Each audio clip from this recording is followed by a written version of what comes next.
Pag-uusapan po natin ang Labor Standards Law. Dito tayo sa hours of work.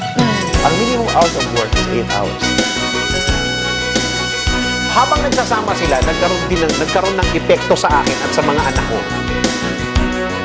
Kaya siguro iniwan niya at nag-wish yung lalaki na hindi mapunta sa kanya yung bangkay. Yung lalaki maging liable ng concubinage. Kasi nagsasama sila bilang mag-asawa ng kanyang kabit. Magandang araw po sa inyong lahat. So, sabihin natin doon sa isang place. Magandang araw Pilipinas, Luzon, Visayas at Mindanao. Ito po ang Kompletos Regalos.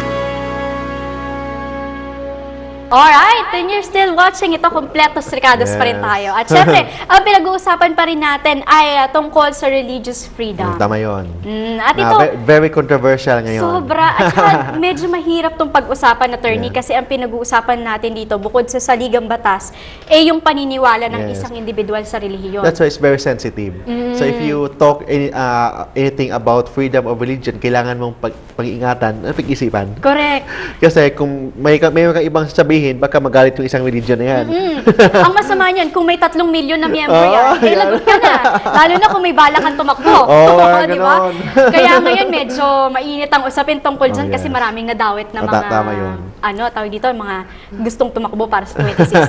But anyway, ito, balikan natin yung hanging question natin, attorney. Kanina tinanong natin. Ito magandang, kanina off the air, napag-usapan namin yung tungkol sa mga properties. At masasabi ko magandang business to. Pero hindi ko po sinasabi magtayo kayo na sarili ninyong relihiyon or religious group. Nako, pag-isipan nyo po muna. Pero ito, ang hanging question natin kanina is, paano ba, attorney, yung tungkol sa mga properties na sabihin nating binili, pinurchase ng isang religious group. Or dinonate.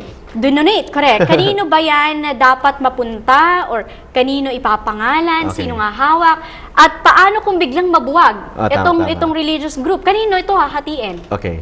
Ang isang religion, if they have juridical personality like the Roman Catholic Church, yung ibang mga religion na registered sa SEC, may right sila to acquire properties. Kasi mayroon silang tinatawag na juridical personality. Okay? It means, pag bumili sila ng isang property, kailangan ipangalan yon sa isang religion. Hindi sa head nila. Kailangan doon sa religion na yan. Pag inilagay na sa head na yon, mag-doubt lang kayo sa religion na yan. Nako. So, dapat pag ganun pala, attorney, sabihin mo, minister o pastor, sasamahan ko po kayo at magpapa-register tayo sa SEC para hindi po tayo magkalokohan. Tingnan natin na yung lupa na yan, nakapangalan talaga sa religion. Hindi sa isang minister o head nila. Walang particular name. Walang kundi particular yung simbahan name. talaga. For example, sa isang diocese, parang nakalagay doon, Bishop of ganon, Bishop of Butuan, ganon. Okay yun. Kasi hindi naman siya ang bishop eh. Pag nawala siya, may ibang bishop. May bago ulit. May ibang bishop. So ito ang tinatawag na religious soul. Okay? A corporation soul. So corporation soul, like the bishop, is a corporation soul. So it means pag nawala siya, may papalit. So hindi talaga nakapangalan sa kanya. Yes. So same also sa mga properties, kailangan nakapangalan yun sa isang religion. Okay?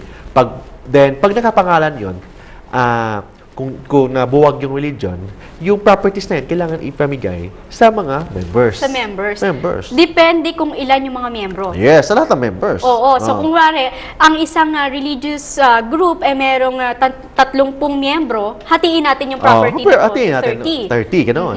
So, it means yung lahat ng member, co-owners sila sa property na yon. Okay. Co-owners sila. So, normally kasi, yung mga properties ng mga religion, donated. Unlike yung mga mayayamang religion na bumili talaga ng mga prime lots. But normally, yung mga maliliit na mga religion or kahit malaki, normally donated lang. Ang tanong dyan, pag bumili sila ng property or dinonate ng property, may tax ba yun? Yes, correct. Kasi yung iba, ito yung usapin na pagdating sa taxing. Di ba maraming nagke-question or tungkol kung dyan? magpabinyag ka doon, may bayad. Magpakasal ka, may bayad. May bayad din. May buhis ba yun? Oo. Tama. Income ba yun? So, okay. Bilhin natin. Yung lahat ng properties ng mga simbahan, actually, directly and exclusive from the word exclusive, used for religious purposes, exempt sa tax. Religious Purposes. It Religious, means kung property ng simbahan pero hindi naman ginawang religious purpose. Ginawang pinarentahan ng isang fast food chain, may bayad na yun, real property tax. Kasi hindi naman yun religious eh. Ginawang negosyo yun eh. Correct. So it means, we say religious talaga. For example, isang simbahan, may property tax yun. Pero walang bayad yun. Ito tinatawag na real property tax. Pero pag ibebenta ng simbahan, yung kanilang lupa, ibenta, hindi na yun, may tax na yun. Okay. Kasi capital gain tax. Kasi ang exempt sa simbahan is only with respect to real property tax. Pag gagamitin nila. Pag gagamitin nila. Pag ibenta na nila, may tax na yun. And in this case, attorney, kasi yung iba ng mga grupo, nagtatayo sila ng isang business for the purpose na bigyan daw ng livelihood projects ang kanilang mga members. Ganon. So, ibig sabihin, yung property na yon, itinayo nila para kumita ang kanilang mga miyembro. Pagdating doon at binili nila yon, may tax ba yun? May tax na yun kasi hindi naman yun for religious purposes. Kahit pa miyembro nila yun? Yes, kahit na. So, kailangan for religious purposes. So, kung hindi for religious purposes, may tax. Pag religious purposes, walang tax. Ganun lang yan eh. How about yung mga donation? Kasi normally yung kung magpakasal ka, actually hindi bayad yun. Donation It's donation. Yun. Donation, but may fix. Donation pala tawag doon. Pag donation, walang bayad. Walang tax. Okay. Walang tax yun. Okay. Kasi donation. But, how about yung isang minister? Yung minister na yan, naging consultant ng isang senador. Yeah, Yun. Sige, Kasi attorney they're yan. studying about family rights, about yung syempre, divorce. kailangan daw yun for the morality of the family. Ganyan. Kailangan nila ng mga consultant, mga pastor, mga ministers, yung mga taong simbahan. So, may mga allowance yun. Syempre, or sweldo. Sweldo, or ang tawag doon. May iba nga, 80,000, 90,000 a month eh. Paging ministro. Isang consultant. Tapos may tax ba yun? May tax na yun. Kasi income tax yun, hindi ng simbahan, kung hindi ng isang priest. Parang he's doing it for a living na. For a living. In that case, may tax na yun. Ang tanong dyan, yung mga public funds, pwede bang gamitin sa simbahan? As a general rule, hindi po pwede yun. It means, hindi ka po pwede na mag-appropriate ng isang budget for the benefit ng isang simbahan. Linawin natin, attorney, ito yung kaban ng bayan. Kaban ng bayan. For example, may budget ang national government na 10 million. Magpatayo ng simbahan, bawal yun. Na parang, Mr. President, bigyan nyo naman po kami ng allocation para sa simbahan natin. Bawal yun. Bawal yun kasi hindi po pwedeng gagamitin ang public funds for religious purposes. But may exception. Okay, ano yun naman yung exception na yan? Number one, pag yung si priest, si minister, si rabbi, anong tawag doon, ma-assign sa isang hospital. Okay. Of course, di ba may mamatay doon eh. Di ba may mga priest doon na magdadasal? Yes, sa isang government hospital, sa mga kulungan. Yan, may sweldo sila. May buwis na yun. Yeah. So, pwede din sila bigyan ng budget. Sa mga sweldo nila. Yun ang mga exception ng batas. And another exception, for example, sa mga fiesta. Di ba, pag fiesta, we're talking of religious activities. Yes, para lalo na yung mga feast day of ganito, yan. feast day of ganyan. Kung may public funds, may public funds magagamit doon sa fiesta. But actually, indirectly, for the benefit ng isang religion, not directly. Kasi pwede naman may isang church activities, yung isang local government, may activities din. For example, isang fiesta, so the church may mga budget doon, may gagawin sa activities. Yung local government, mayroon silang mga beauty contest. Yes. O ganon. So in that case, pwedeng public funds. Kasi for tourism purposes.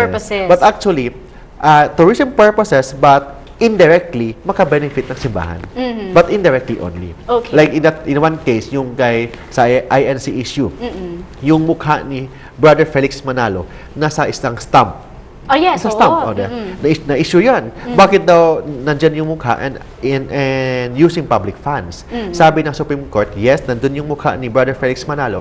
Not because of INC, but because he is a Filipino and may na-contribute siya sa Philippine society. Okay. So in that case, accepted. Indirectly, naka-benefit ng INC, but actually, ang primary purpose doon is ni-recognize siya being a Filipino and may nagawang historical significance or doon sa Philippines, sa Philippine government. That's in line of the centennial, attorney, yes. Nung INC last year, I believe. Last year, and yung birthday ni Felix Manalo. Si Brother Felix Manalo, may issue yan na bakit daw Bakit nagka-stamp siya? May stamp doon. So, sabi ng Supreme Court, pwede naman yan, not because of INC, but because he is a Filipino. Parang it is like yung pagkakaroon ng stamp ni St. Paul Mga at ganon. saka ni Pope Francis. Yes, yung mga ganon. ganyan. So, doon, dahil may contribution sila. May contribution siya sa society, particularly the Philippine government and the Philippines as a whole. So in that case, pwede yun. But not because of INC, not because of Roman Catholic Church, but because of him as a Filipino and him na may nagawang contribution sa ating bansa. Ito, attorney, kagaya na nabanggit mo yung tungkol dun sa mga fiesta na Okay, ginagawa ng mga religious groups, no? Paano yun, attorney? Kasi ito madalas to sa mga Roman Catholics na, yes. na nanunulisit sila. Yes. May part ba doon na tinatax o hindi din talaga? Pag donation, for religious purposes, tax-free. So, tax-free yun. For the solicitation na talaga sila nagbabahay-bahay.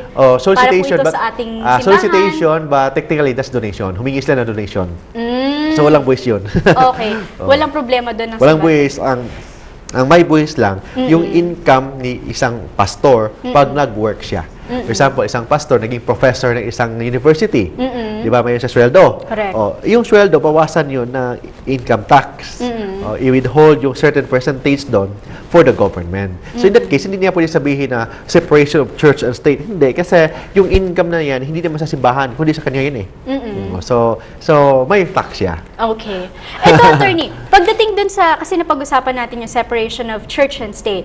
Kasi, may mga instances na may mga issue at ang simbahan ay nagbibigay sila ng mga komento, Yes. ng mga question nila. Wala namang problema doon kung magbibigay sila ng mga ganitong klaseng pananalita. Ang simbahan, they can pwede silang magbibigay ng comment in favor or against certain activities ng government. Okay. Kasi may silang tinatawag na moral obligation. Okay? But with respect sa morality, pwede sila magsalita doon. And being a Filipino, they can do that. Kasi si pastor, si father, Filipino din yun eh. And being a Filipino, we have the right of expression. Correct. So pwede. Not because you're a priest, bawal ka na mag-exercise ng constitutional right mo. You can still exercise your constitutional right. So in that case, pwede silang mag-comment. Wala namang problema yan. Basta as long as yung simbahan hindi makikialam sa gawaing estado, ang estado hindi dapat makialam sa gawaing simbahan. In that, on that note, attorney, yung pagdating sa mga kagaya ng reproductive health bill na talagang matagal nilang pinag-usapan na isa ang simbahan, kahit yung abortion, isa ang simbahan sa mga talagang tumututol, nagbibigay ng suwestyon, ng komento tungkol sa dyan at hanggang ngayon parang medyo nahihirapan silang ipasa because nandyan yung simbahan. Ang simbahan can only influence. Influence lang. But ang last say, ang congressman, yung senador at saka yung presidente, it means, kung makikita mo yung democratic system natin, yung simbahan can only pressure, can only influence, but wala silang say. Wala silang say, di ba? Unless kung hindi separation yun, yung simbahan, kasama yun sa magboboto doon sa paano ipasa yung batas. Yes, In this case, they can only influence, they can only pressure. So, in this case, makikita mo talaga na separation of church and state. Parang pwede lang sila magbigay ng argumento. Argument, and i-pressure nila yung mga yung mga senador yung gumagawa ng batas. huwag nyo iboto yan kasi ganyan. So, pwede lang gawin yan.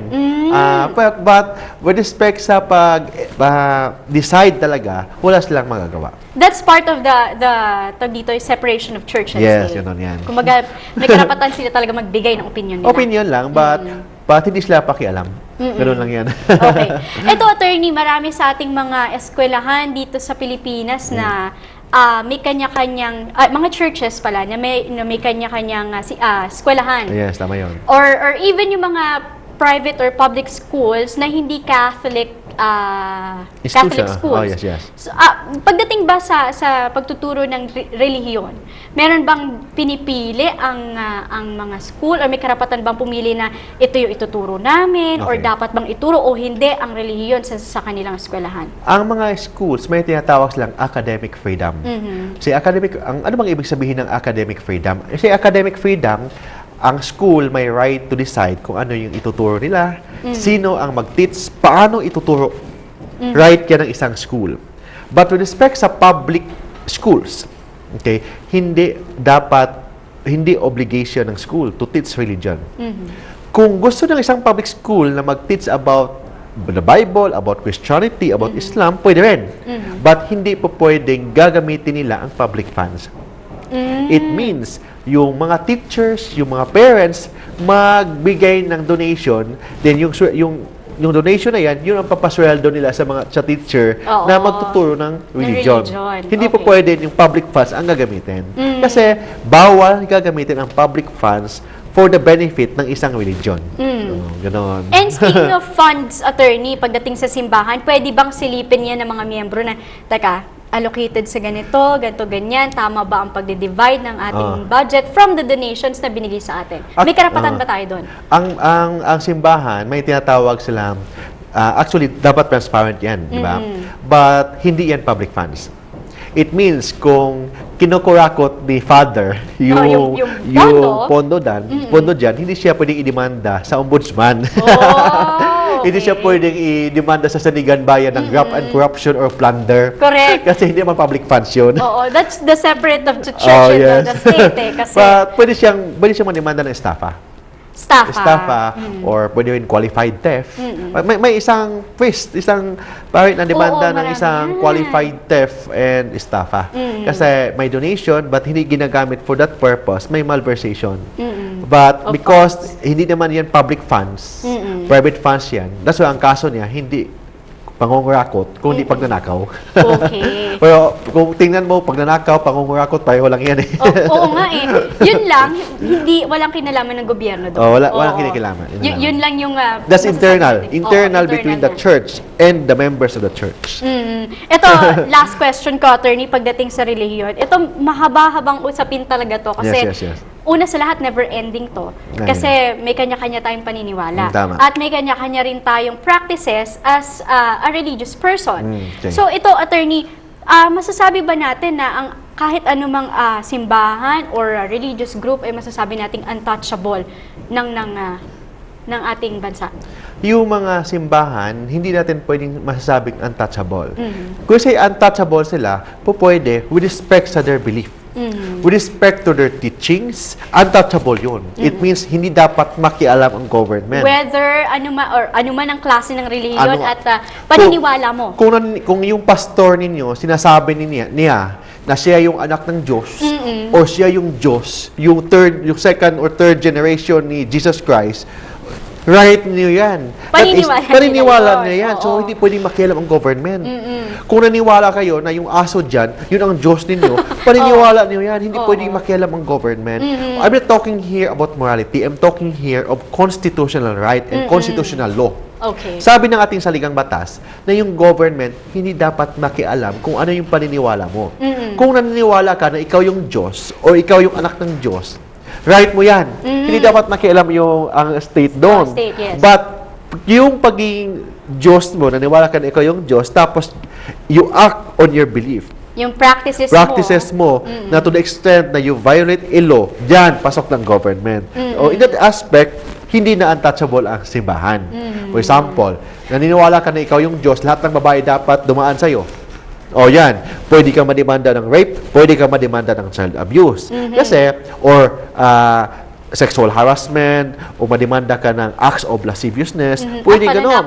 O pananakot. Kasi, hindi mo pwede sabihin na, ako yung Diyos, hindi mo pwede sabihin yan. Kasi, paniniwala mo yan, right mo yan, naniniwala ka na ikaw yung Diyos, but hindi po pwedeng hindi ka dapat pakialaman ng government. Kasi yung government may right to enforce public laws. It means, yung paniniwala mo, yung imagination mo, sa utak mo, sa puso mo, right mo yan. But kung i-act mo yung paniniwala mo, gawin mong aksyon yung paniniwala mo, dapat makialam ng government. So it means, yung religious freedom, hindi yan absolute freedom. Correct. Yun yung may limitation. May limitations din. Parang sa freedom of expression, attorney, may limitations din tayo. May limitations. Alright. Thank you so much, attorney. Marami akong natutunan tungkol sa freedom of, sa religious freedom. Dahil, pero isa talaga sa matatandaan ko noon, yung pagiging business. Sabi ko nga, daming mga, tawag dito, mga ministers at pastor na siguro medyo business-minded, kaya nagtayo sila ng sarili nilang relihiyon. Yung mayaman. naman. Oo, di ba? Totoo Tax-free yan. yun, yung mayaman. Ang ganda ng mga bahay. Correct. Ayan. Maraming salamat, attorney, sa ating makabuluhang pag-uusapan. Yes, may ganun. Ayan. So, maraming salamat, attorney. Para sa mga gustong makakonect, ma-reach, at makapagtanong, makapagpa-counseling kay attorney, paano po ba namin kayo mapupuntahan o makakausap? Yes po, nagbibigay po tayo ng free legal advice on air or online. Depende sa schedule natin. Pwede kayo mag-visit po sa Facebook page po natin. As of now, mayroon na po tayong mga 80,000 plus or 83,000 followers sa www.facebook.com/MarkTolentinoLaw. Repeat po, facebook.com/MarkTolentinoLaw.